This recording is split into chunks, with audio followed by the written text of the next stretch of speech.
আসসালামু আলাইকুম। সম্মিলিত ইসলামিক ব্যাংকের আপনি যদি একজন গ্রাহক হয়ে থাকেন, আমি আপনাকে অনুরোধ করব আজকের এই ভিডিওটি দেখার জন্য।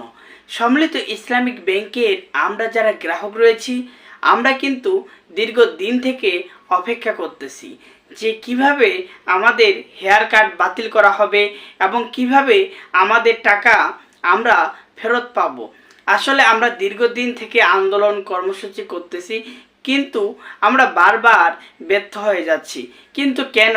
আসলে তাহলে কি আমরা এই সম্মিলিত ইসলামিক ব্যাংকের যারা গ্রাহক রয়েছি তারা কি চাহিদা মতো টাকা তুলতে পারবো না? আমরা যারা সম্মিলিত ইসলামিক ব্যাংকের গ্রাহক রয়েছি, আমরা কি আমাদের প্রয়োজন অনুযায়ী আমরা টাকা তুলতে পারবো না?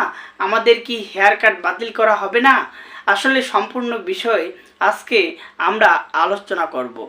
আজকের এই ভিডিওটি অনেক গুরুত্বপূর্ণ হবে। ভিডিওটি শুরু করার আগে আপনার কাছে ছোট্ট একটি অনুরোধ, আপনি যদি আমার এই ফেসবুক থেকে দেখে থাকেন অবশ্যই ফেসবুকটি ফলো করে রাখবেন।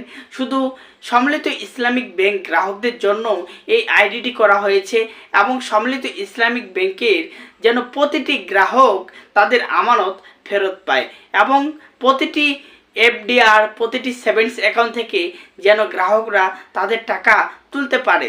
যতক্ষণ পর্যন্ত এই সম্মিলিত ইসলামিক ব্যাংকের গ্রাহকরা টাকা তুলতে পারবে না বা এফডিআর ভাঙতে পারবে না, ঠিক ততক্ষণ পর্যন্ত আমাদের এই পেজটিতে চলবে আন্দোলন সংগ্রাম।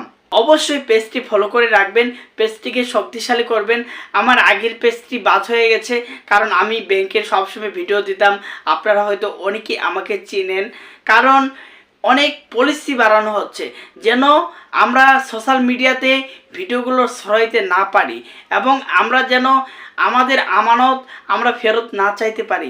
সেজন্য কিন্তু আমার আগের একটি ফেসবুক পেজ বাতিল করে দেওয়া হয়েছে, অর্থাৎ বাতিল করে দেওয়া হয়েছে। সেটা নিয়ে আমার কোনো আফসোস দুঃখ নেই, কারণ আমানতকারীরা আমরা যদি আমাদের টাকা ফেরত পাই তাহলে আমাদের সব সমস্যার সমাধান হয়ে যাবে।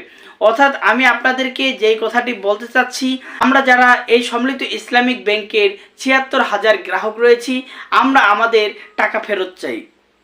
হ্যাঁ, এখন আমরা কিভাবে আমাদের টাকা ফেরত পাবো? দেখুন, এই যে আমরা আন্দোলন কর্মসূচি করতেছি, এতে কিন্তু কোনো লাভ হচ্ছে না। কেন লাভ হচ্ছে না? কারণ ৭৬ লক্ষ গ্রাহক কিন্তু একসাথে আসতেছে না। আচ্ছা, ৭৬ লক্ষ গ্রাহক আমি বাদ দিলাম, এখানে যদি ১ লক্ষ গ্রাহক যদি আসতো বা ৫০,০০০ গ্রাহক যদি আসতো, তাহলে দেখা যায় আমাদের আন্দোলন, আমাদের দাবি এতদিন ঠিকই মানা হতো।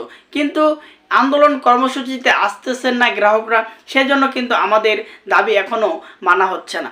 অর্থাৎ আমাদের দাবি আদায় তখনই হবে যখন গ্রাহকরা তাদের পরিবারের মানুষ নিয়ে যখন ছুটে যাবে আন্দোলনে, যখন সারা বাংলাদেশ আন্দোলন করা হবে হেয়ার কাটের বিরুদ্ধে, তখনই কিন্তু আমরা আমাদের আমানত ফেরত পাবো। ভিডিওটি শেয়ার করে দিবেন এবং নতুন তথ্য পেতে আমাদের পেজটিকে ফলো করে রাখুন। ধন্যবাদ।